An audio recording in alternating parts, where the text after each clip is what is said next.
shalom again and welcome to Beth Ariel, where we are always striving. Shalom encore et bienvenue à l'église Beth Ariel où nous sommes toujours à la recherche de trouver des vérités éternelles dans la parole et d'élever le nom de notre Créateur. C'est toujours intéressant d'amener nos âmes à Dieu et de se rappeler qu'il est souverain et que son royaume arrive bientôt. Je voudrais vous parler d'une conversation que j'ai eue hier. Je connais un croyant qui est fini par aller en prison et il filait tellement mal à ce sujet-là qu'il a décidé tant qu'à être en prison, de proclamer l'Évangile. Et il y a un travail magnifique qui se fait à travers lui. Dans les derniers mois, je peux compter 7 personnes qui sont venues à la foi. Et hier, j'ai eu un appel urgent. C'était lui. Il me dit qu'il y avait un jeune homme qui venait de donner sa vie au Seigneur, qui venait de se convertir à Jésus, et il voulait prier avec moi. Il est arrivé sur la ligne avec moi, et puis on sentait l'émotion dans sa voix. Première chose qu'il me dit, c'est qu'il a insisté pour que je prie pour son père, qui est un ancien pasteur, qui est à la retraite et que son père était pour avoir une chirurgie à cœur ouvert. Alors j'ai prié avec lui, j'ai encouragé de le dire à son père, sa nouvelle foi. Et c'est ce genre de situation qui nous fait louer le Seigneur, car il continue toujours de sauver des âmes à travers des croyants et à travers sa parole surtout. Bien, on voit que je sais que le temps qui va passer en prison, ces 2 personnes-là, ça va passer plus vite parce que quand le Seigneur est avec nous, les choses semblent passer plus vite. Avez-vous lu les nouvelles dernièrement, dans la semaine passée, au sujet des nouvelles dans le monde? Je souhaite seulement que le reste de l'année ne soit pas comme ça a commencé. Il y a de plus en plus de colère contre Israël en particulier. Par exemple, le ministre de la Sécurité nationale, Itamar Ben-Gvir, cause beaucoup de troubles. On pourrait dire qu'il s'apprend les gens à contre-courant. En tout cas, les gens n'aiment pas tellement le fait qu'il veut qu'il y ait encore une liberté de prière sur le mont du Temple, le dôme du Rocher, et pour les Juifs et pour les chrétiens. Le ministre a pris une marche de 13 minutes alentour du mont du Temple et ça a créé une réaction autour du monde. Tellement que le Conseil de sécurité des Nations unies s'est rencontré de façon urgente et a condamné Israël pour avoir laissé son ministre vouloir permettre que les Juifs, spécialement les Juifs, de prier au mont du Temple. Mais pourquoi un tel problème national et une obsession contre le fait que les Juifs soient permis de prier sur le mont du Temple? Les rencontres du Conseil de sécurité des Nations unies sont rares. Depuis 1945, il n'y a pas eu tellement de réunions. Et pourquoi, tout à coup, le monde est si intéressé par le mont du Temple et Jérusalem? Bien, Zacharie 14.2 nous dit « Je rassemblerai toutes les nations pour qu'elles attaquent Jérusalem. » Donc, ces mots nous donnent l'écho juste avant les guerres finales et avant que Jésus revienne pour établir son royaume final. On voit que les nations se préparent déjà à être contre Jérusalem et se préparent pour la bataille pour la combattre. Et depuis 1948, l'année où Israël a eu à nouveau son pays et sa nation, c'est ce qui a commencé la fin des temps selon la chronologie que nous connaissons. Et le Conseil de sécurité s'est rencontré seulement une trentaine de fois depuis que leur création en 1945. Mais écoutez bien ceci, de ces 30 fois, au moins 25 fois étaient pour condamner Israël d'une manière ou d'une autre. C'est comme ça que cette année a commencé. Au sujet du temple et le mont du temple, les prophéties disent que bientôt il va y avoir un 3e temple qui va amener encore plus de colère de la part des autres nations. Et ce n'est pas un incident isolé. Israël a toujours été le baromètre pour analyser un peu la situation du monde. Et aujourd'hui, on parle de plus en plus de guerre nucléaire. Encore cette année, ça commence pas sur une note très réjouissante. En décembre, on a entendu le ministre des choses, ministre de l'étranger, Sergueï Lavrov, a dit qu'un haut risque de conflit entre plusieurs puissances nucléaires avec des conséquences catastrophiques et imprévisibles était présentement en cours, en disant que les États-Unis devraient arrêter d'aider l'Ukraine. Et le président Poutine, le président de la Russie, a dit qu'il va moderniser ses forces nucléaires en 2023 parce qu'il a dit une telle menace grandie serait dangereux de l'ignorer. Donc on voit que ce sont des annonces sombres pour le début de cette année. Et qui est entré aussi dans la guerre, dans le jeu de puissance, la Corée du Nord. Et bientôt, les rois de l'Est, comme Jean les appelle dans Apocalypse chapitre 16, aussi se préparent, les nations asiatiques. Et il y a quelques nouvelles aussi, parmi d'autres, qui sont arrivées spécialement durant cette semaine. Je crois que le Seigneur est en train de nous dire quelque chose. Les mots aussi des chefs religieux et des chefs du monde nous disent qu'il y a quelque chose qui se passe dans le monde. Et on voit que les choses sont en train de se dérouler à mesure qu'on voit, qu'on étudie plus profondément les prophéties. Alors, avant de commencer d'ouvrir les Écritures, prions pour les Écritures. Béni sois-tu, ô Éternel, notre Dieu, Roi de l'univers, qui nous a donné la parole de la vérité et qui a semé la vie éternelle parmi nous. Béni sois-tu, ô Éternel, qui nous donne les Écritures. Amen. Alors, ouvrons nos Bibles à l'Évangile de Marc, chapitre 7. Nous revenons à l'Évangile de Marc ce matin, après les fêtes. C'est à ce moment-là que Jésus amène ses disciples dans le territoire des non-juifs, au nord d'Israël, dans les villes de Tyr et de Sidon. Cela faisait partie de leur entraînement et de leur préparation de leur future façon d'annoncer l'Évangile à tous les peuples sur toute la terre. Et c'est là qu'ils rencontrent une femme avec une grande ténacité, la femme syro-phénicienne, grecque et même cananéenne, qui, par la foi, était devenue une fille d'Abraham par la foi. On a vu qu'après avoir été ignorée, cette dame-là, au verset 23, et que Jésus lui a dit que le Messie est venu seulement pour les enfants d'Israël, verset 24. C'était une épreuve de foi pour elle, mais elle n'a pas pris non comme réponse. Elle a continué au verset 25, nous dit. Marc 7, 29 nous dit que Jésus lui a répondu, « À cause de cette parole, va, le démon est sorti de ta fille. » Mais quelle sorte de réponse ou de parole que Jésus parlait ici? Pas seulement les mots qu'elle a dit, mais dans la totalité de qui elle était comme personne. Le mot grec pour réponse ou parole qu'elle a donné, c'est le mot logos, qui nous amène à comprendre au-delà d'une simple présentation d'une situation. Jésus, on dit dans la Bible qu'il est le logos de Dieu, la parole de Dieu. Et comme Hébreux 1.3 nous dit que Jésus est l'empreinte de sa personne, exactement comme Dieu.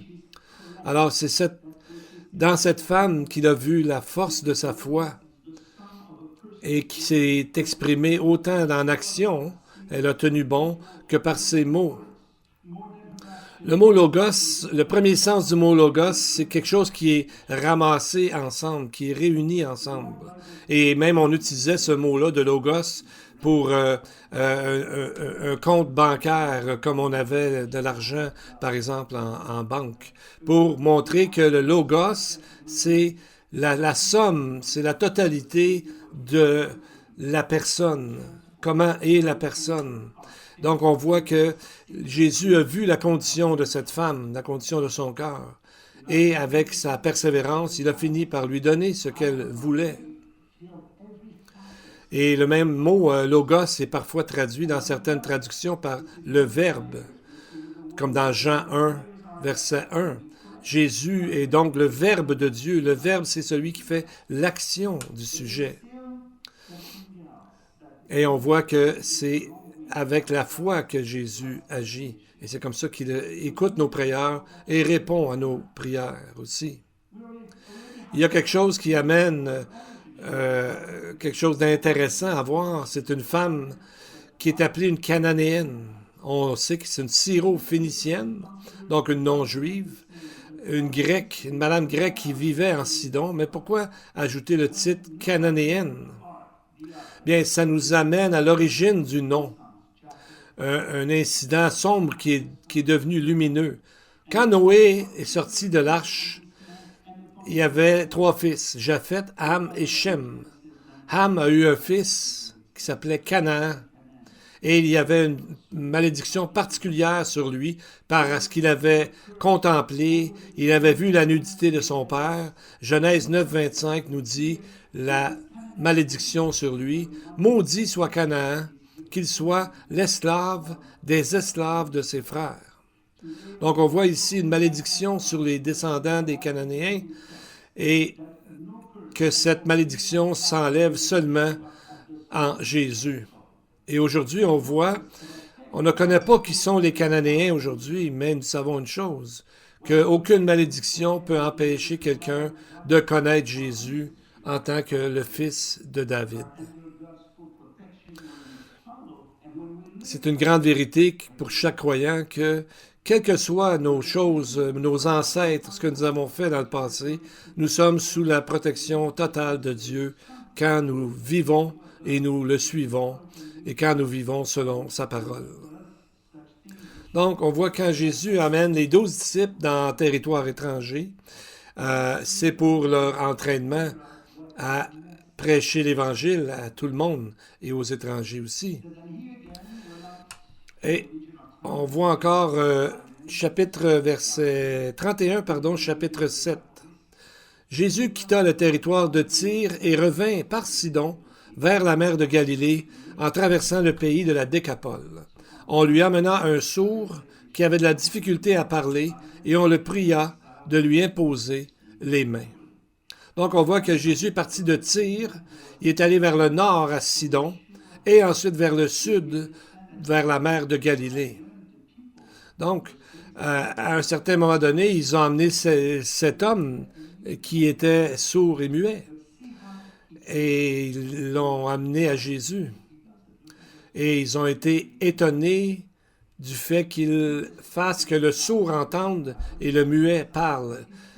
Marc 7, 37. Voyons comment il a fait, les versets 33-34. Jésus le prit à part loin de la foule et lui mit les doigts dans les oreilles. Lui toucha la langue avec sa propre salive, puis, levant les yeux au ciel, il soupira et dit « Ephata », c'est-à-dire « Ouvre-toi ». Donc, pourquoi Jésus utilise cette méthode et en plus dans un territoire étranger? Bien, Jésus prend premièrement ses propres doigts et il les met dans les oreilles. Et ensuite, il crache et avec sa salive, il en met dans la langue de sourd et muet. Et ensuite, cet homme s'est mis à parler, à entendre. Souvent, les deux vont ensemble. Donc, c'est possible qu'il était en train d'enseigner et montrer à ses disciples qu'il aurait dû demander la même question. Qu'il aurait dû faire la même chose, demander à Dieu de guérir cette personne-là. Les disciples se sont sûrement demandé la même question, comment faire pour guérir une telle personne. Et on voit que il a réussi à le guérir à travers une façon assez particulière de faire. Pardon, j'avais un petit problème de son. Donc, on voit que la salive, ça dépend. On parle de la salive de la vie, la salive de mort.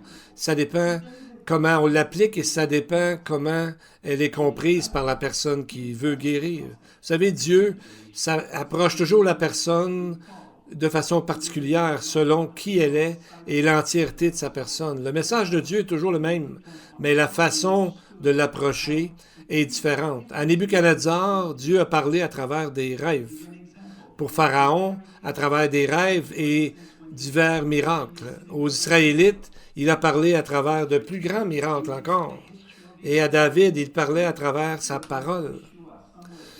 Donc, on voit que il y a différentes façons pour Dieu de parler selon la situation, selon la personne. Par exemple, on voit que l'apôtre Paul, en Acte 13, il fait un peu un résumé de l'histoire d'Israël et ensuite les emmène à Jésus, qui est la réponse de tout homme, de toute personne. Il y en a qui étaient choqués, mais il y en a qui ont continué à l'écouter. Puis on voit dans Acte 17 qu'il a pris leur propre arrière-plan. Parce qu'à l'aéropage, ils avaient plusieurs gens qui parlaient. Et là, Paul leur a dit qu'il avait vu des gens offrir un sacrifice à un Dieu inconnu. Il y avait une espèce de monument, puis c'était marqué à un Dieu inconnu. Et Paul a commencé à leur parler de qui était ce Dieu inconnu, en leur parlant du seul Dieu, celui de la Bible. Donc, il a adapté la proclamation de la vérité éternelle de Dieu aux gens alentours en les prenant là où ils sont et non pas là où ils devraient être. Dieu va toujours nous aider à se faire tout à tous et à apporter la parole de Dieu de façon personnelle et particulière comme Dieu le fait. Vous savez, et le mot « ephata » veut dire, les versions disent souvent « ouvre-toi », mais c'est plutôt au passé « sois ouverte ». Comme Marc nous le dit, c'est un mot araméen, et l'araméen, c'est la langue qu'on parlait au moment où Jésus a eu son ministère. Ephrata, c'était aussi une façon de saluer les gens alentour, de la joie de voir quelqu'un aussi, de voir Ephrata, d'être ouvert aux autres. Et ça vient du mot fata qui veut dire d'être délivré. Et ça vient ce mot vient d'une traduction quand Moïse a séparé la mer en deux. Et ici, Jésus souhaite la bienvenue à cet individu dans le monde des sons et de l'entente, de l'ouïe. De sourd et muet, il devient tout à coup entendant et capable de parler. Au verset 37, la réaction du peuple est assez étonnante. Ils étaient tous dans le plus grand étonnement et disaient « Jésus fait tout à merveille. Il fait même entendre les sourds et parler les muets. » Mais, vous savez, pourquoi être si étonné de ce miracle-là? C'est parce que en Israël, le fait de guérir un homme qui était sourd et muet était compris comme étant un miracle messianique. Comme dans Matthieu chapitre 9, verset 33, nous dit « Le démon ayant été chassé, le muet parla. Et la foule étonnée disait « Jamais pareille chose ne s'est vue en Israël. » Ça, c'est dans Matthieu 9, 33. Donc, ils ont vu que c'était un miracle messianique.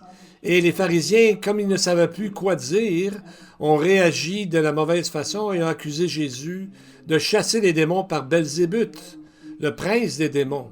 Donc, c'est tout ce qu'ils offrirent comme contre-attaque à Jésus, parce que quand on ne sait plus quoi dire, qu'est-ce qu'on fait? On injurie les gens. Donc, ils ont répondu par l'injure, parce qu'ils savaient très bien que c'était un miracle messianique, mais ils ne voulaient pas reconnaître Jésus comme leur Messie. Donc, on voit, ils étaient dans le plus grand étonnement. Et on voit que, dans le fond, ils suivaient un juif et ils étaient dans un territoire étranger, donc non juif. Donc, on voit que Jésus, lui, avait beaucoup de personnes qui le suivaient. Ici, dans le texte chapitre 8 de Marc, on nous parle de 4000 personnes. Et encore plus avec les femmes et les enfants.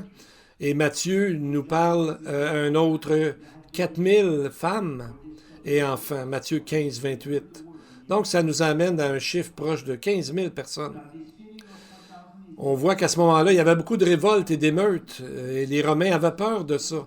Mais Jésus, ici, est en plein contrôle.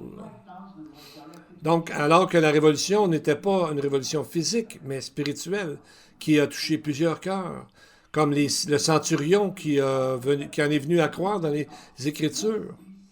Et ce qui doit être vraiment considéré que, justement, des non-juifs avaient accepté de mettre leur foi en Jésus. Donc, c'est ça le but des miracles de Dieu, que ce soit pour les Juifs ou les non-Juifs. Marc 8, versets 1 à 3. La foule nombreuse.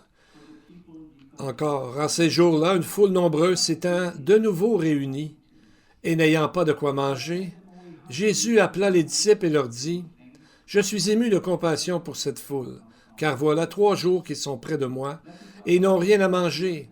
Si je les renvoie chez eux à jeun, les forces leur manqueront en chemin, car quelques-uns d'entre eux sont venus de très loin. » Tout comme pour les 5000 personnes et plus, quand Jésus les a vus, il a décidé de les nourrir à cause de sa compassion. Et pas seulement à cause de sa compassion. Non seulement, il voulait les nourrir, mais il avait compassion d'eux. C'est ce qu'on appelle la grâce commune, la grâce qui est pour chaque personne. Quoi que ce soit qu'il croit, c'est une grâce commune. Le mot compassion est formé de 2 mots latins, comme veut dire ensemble, C-O-M, et pati ou patio, qui veut dire de souffrir. Comme la passion, et on en est venu qu'à appeler ça la passion du Christ pour ce qui est de sa mort et sa crucifixion. C'est ce genre de compassion que Dieu nous appelle à avoir pour le monde alentour de nous, même ceux qui ne sont pas d'accord avec notre foi. On pourrait même dire, surtout ceux qui ne sont pas d'accord avec notre foi. Dieu nous a dit d'aimer même nos ennemis, de leur faire du bien, afin d'être un témoignage. À ce moment-là, les voyageurs, quand ils partaient pour quelques jours, s'emmenaient des provisions pour au moins 3 jours. Flavius Joseph a écrit ça, que les soldats romains devaient amener une provision pour au moins 3 jours. Mais il y a beaucoup plus dans ce 3 jours. Rappelez-vous quand Moïse disait à Pharaon de laisser aller son peuple pour 3 jours. Donc, c'était plus que simplement 3 jours. Ça voulait dire de délivrer le peuple de l'esclavage.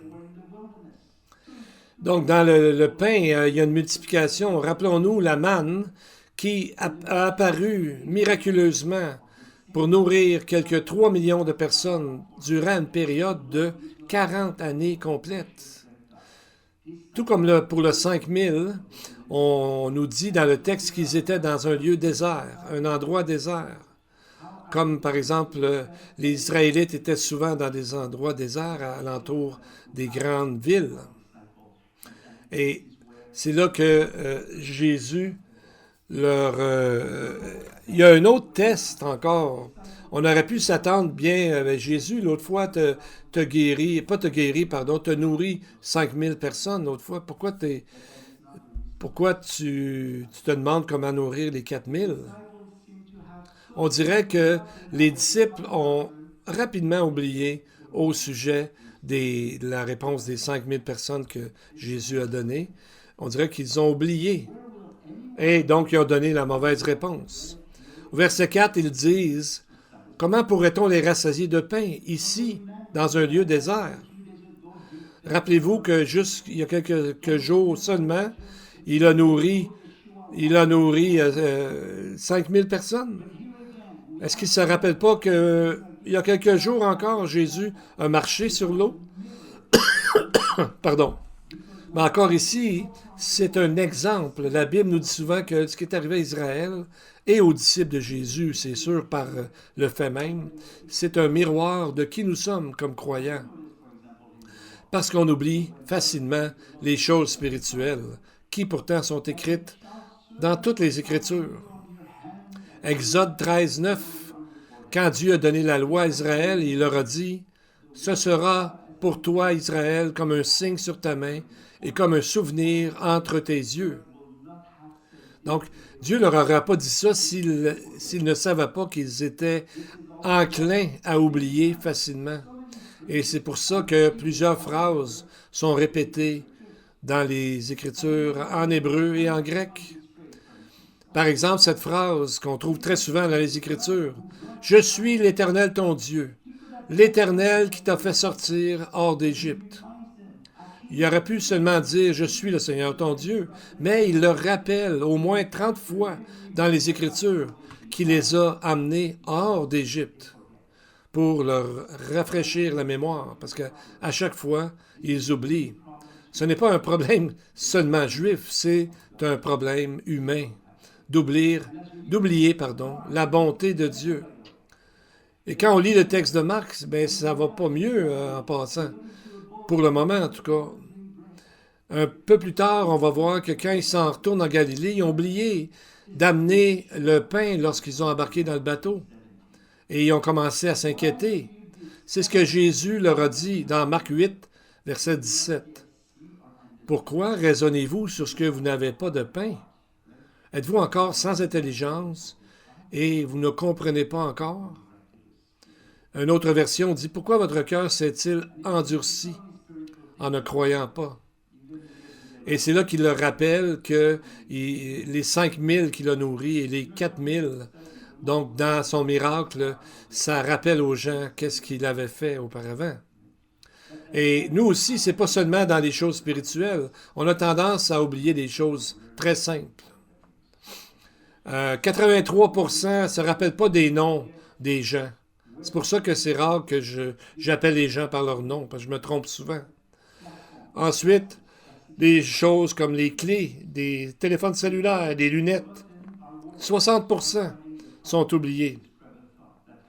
Troisième, c'est on oublie des mots, même pendant qu'on est en train de parler des fois. 57%. Quatrièmement, ça arrive quand on vieillit surtout, c'est quand on oublie ce qu'on est justement en train de dire. 49% de gens oublient comme ça. Donc, n'oublions pas que la parole de Dieu, on a besoin pour notre bataille spirituelle, notre vie spirituelle. Et rappelons-nous l'oiseau qui représente le diable dans la parabole de Jésus, dans la parabole du sommeur. C'est l'oiseau ou le méchant qui vient, qui enlève la parole de Dieu aussitôt qu'elle est prêchée. Et combien il y avait de personnes? 12? En fait, non. Il y en avait 13, parce que nous autres, on est là-dedans, dans le sens que cette histoire-là est pour nous aussi. Donc, c'est comme si ce n'était pas juste 12, mais 13. Parce que nous aussi, on a besoin d'apprendre cette chose-là. Et n'oubliez pas, le fait d'oublier Dieu, ça ressemble à la façon de la Pâque. Vous rappelez-vous que les Israélites qui avaient la manne chaque jour, par miracle, facilement, toujours, régulièrement, et la présence de Dieu visible le jour et la nuit. Et pourtant, à un moment donné, ils en sont venus à dire, les enfants d'Israël pleurèrent en disant, « Qui nous donnera de la viande à manger? » Donc, ils étaient tannés de la manne et ils voulaient avoir de la viande à manger. Et nous trouvons ce texte dans Nombre 11, verset 4.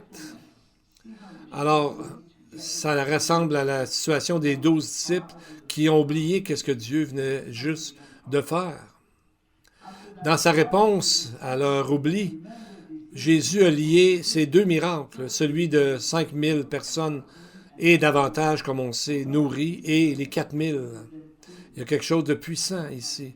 Et Jésus, ici, leur pose une question, comme un quiz, comme pour tester leur foi. Marc 8, 19. Quand j'ai rompu les 5 pains pour 5000 hommes, combien de paniers pleins de morceaux avez-vous remporté? 12, répondirent-ils. Il s'en rappelle. Il se rappelle de ça. Et quand j'ai rompu les 7 pains pour les 4000, combien de corbeilles pleines de morceaux avez-vous emporté? Ils sont remplis, ils se sont rappelés à nouveau, ils ont dit 7. Et il leur dit, ne comprenez-vous pas encore? Donc on voit Jésus ici met l'emphase sur le nombre de paniers. Sur deux chiffres, le chiffre 7 et le chiffre 12.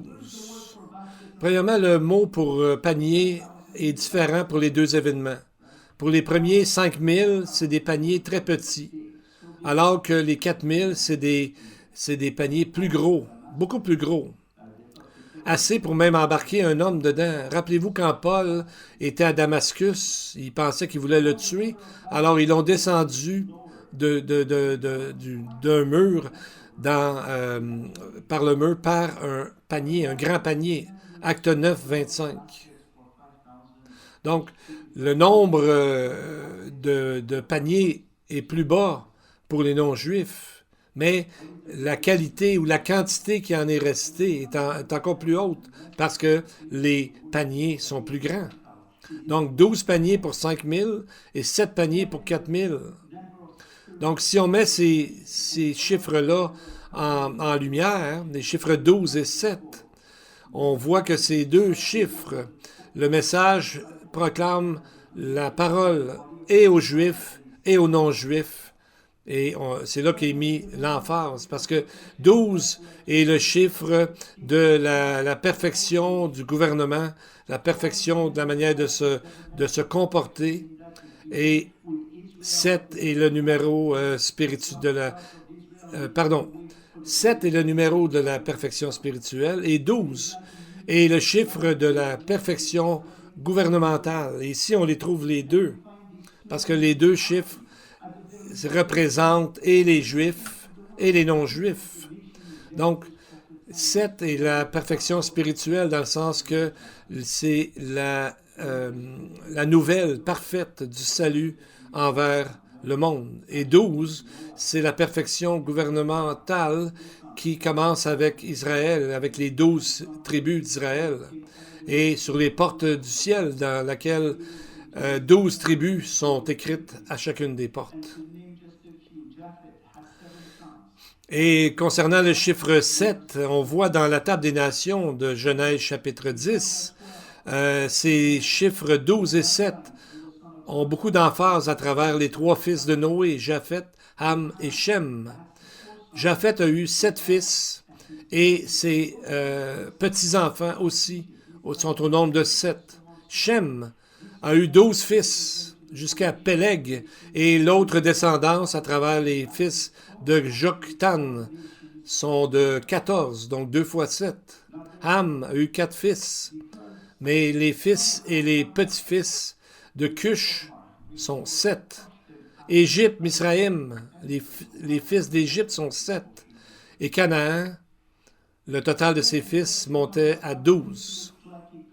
Et là, on voit ici que ça amène une question de la part des pharisiens qui va amener la finale de cette portion des Écritures. Et on voit que ça a été placé très stratégiquement par l'Esprit Saint pour montrer leur cœur. Les pharisiens, au verset 11 et 13, pharisiens survinrent, se mirent à discuter avec Jésus et pour l'éprouver, lui demandèrent un signe venant du ciel. Jésus, soupirant profondément en son esprit, dit, « Pourquoi cette génération demande-t-elle un signe? Je vous le dis en vérité, il ne sera pas donné de signe à cette génération. » Puis il les quitta et remonta dans la barque pour passer de l'autre bord.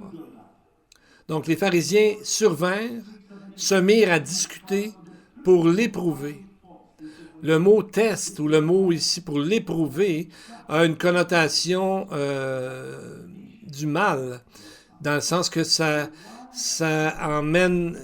parle d'une épreuve afin de détruire, afin de descendre et non pas de construire et d'aider. Donc, c'est une façon de trouver une faute dans Jésus, on sait que c'est impossible, ça n'a jamais arrivé. Mais on voit que c'est la même chose que le diable a essayé à la tentation dans le désert. C'est le même mot qui a été utilisé, l'épreuve. Mais pourquoi tout à coup il voulait un signe venant du ciel? Bien, il y avait à ce moment-là une effervescence parce qu'on savait que le Messie viendrait bientôt, selon les Écritures. Donc, il y a deux des faux Messies qui sont mentionnés dans le livre des Actes et par Flavius Joseph, l'historien du temps. Acte 5 nous mentionne un qui s'appelle Theudas et l'autre Judas de Galilée. Flavius Joseph disait au sujet d'un de ces deux-là, et je cite, « Ce Theudas disait aux gens de prendre leurs affaires et de le suivre jusqu'au Jourdain. Il leur disait être un prophète et qu'il arriverait à diviser la rivière en deux. » On voit que Theudas voulait reproduire un miracle que Dieu a fait en ouvrant les eaux du Jourdain. Et on voit un autre qui s'appelait Judas de Galilée qui a fait que les Romains sont venus et ils ont tué ces gens-là et ceux qui les suivaient. Et Flavius Joseph nous dit qu'il y avait beaucoup de gens qui se prétendaient le Messie.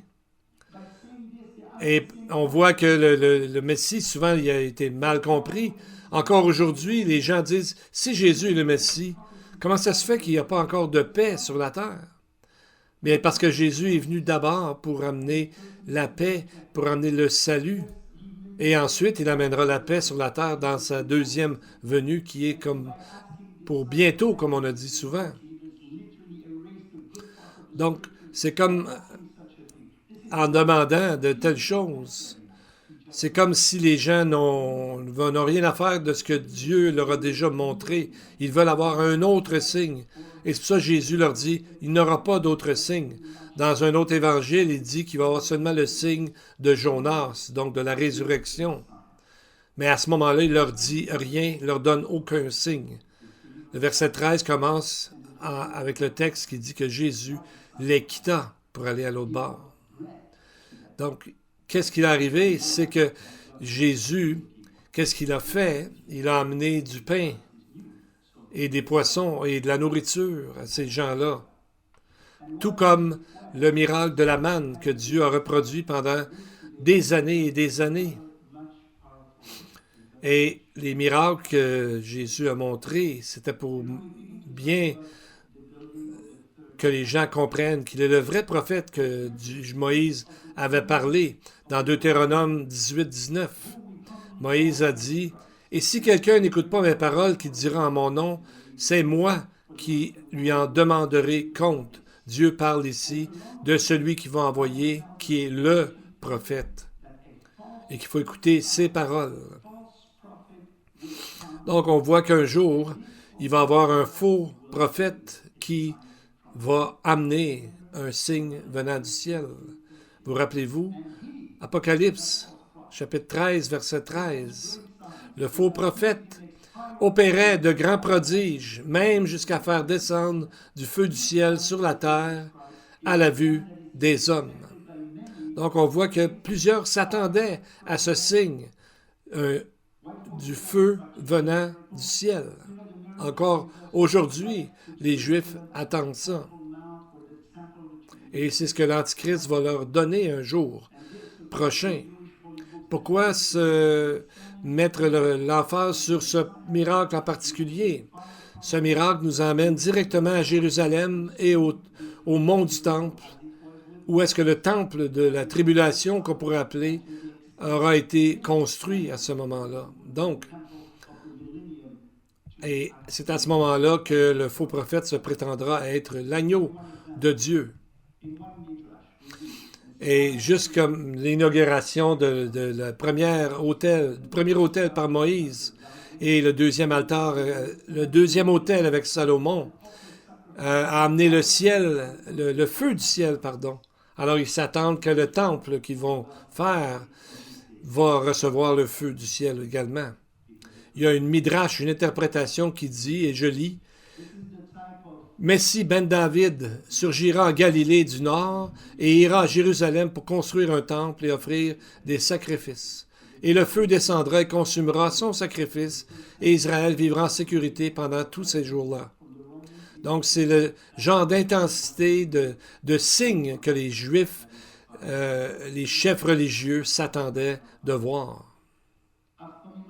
Mais Jésus leur a dit, Jean 5, 43, « Je suis venu au nom de mon Père, et vous ne me recevez pas. Si un autre vient en son propre nom, vous le recevrez. » Cet autre, ce faux prophète de Apocalypse 13, lui, ils vont le croire. Mais maintenant, le chapitre 8 n'est pas terminé. Nous avons encore 12 paniers et 7 paniers qui amènent comme le titre de notre étude aujourd'hui, qui est les 19 paniers remplis par Dieu. Donc, on voit que ils ont arrêté de penser aux miettes que la syrophénicienne a demandé, mais ils ont compris que Dieu donnait beaucoup plus que des miettes et donnait la bénédiction des paniers remplis, pardon. Une autre histoire pour conclure, une histoire vécue. Le 4 juillet 1952, une femme appelée Florence Chadwick a tenté d'être la première femme de nager de l'île Catalina à la côte californienne. 34 km ou 21 000 de natation à travers des eaux infestées de requins.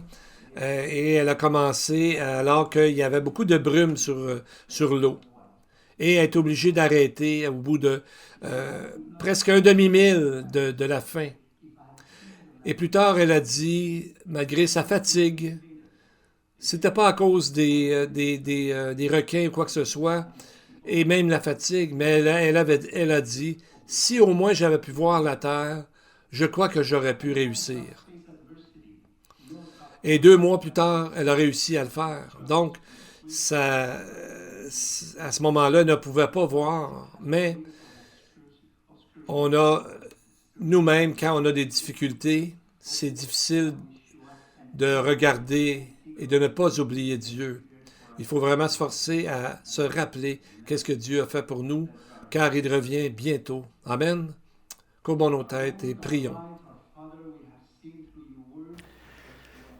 Our Lord, our light, our Father, we have seen through your word that you are full of compassion. Grant that our hearts might understand, know, hear, even learn, and then teach, serve, and do fulfill in love all the teachings that we have acquired today from your word. Let us be full as this Canaanite woman was. Open our eyes with your love, bind our hearts to your commandments, and bring together our hearts in love and in awe of your name so that we may never be reproached for eternity.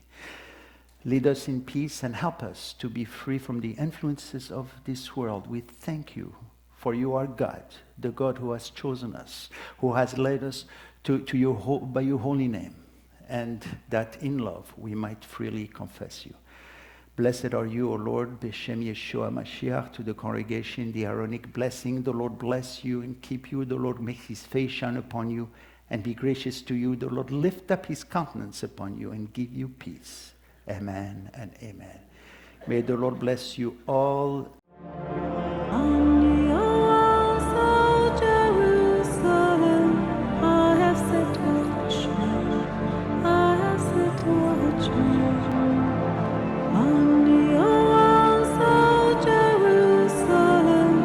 Who shall never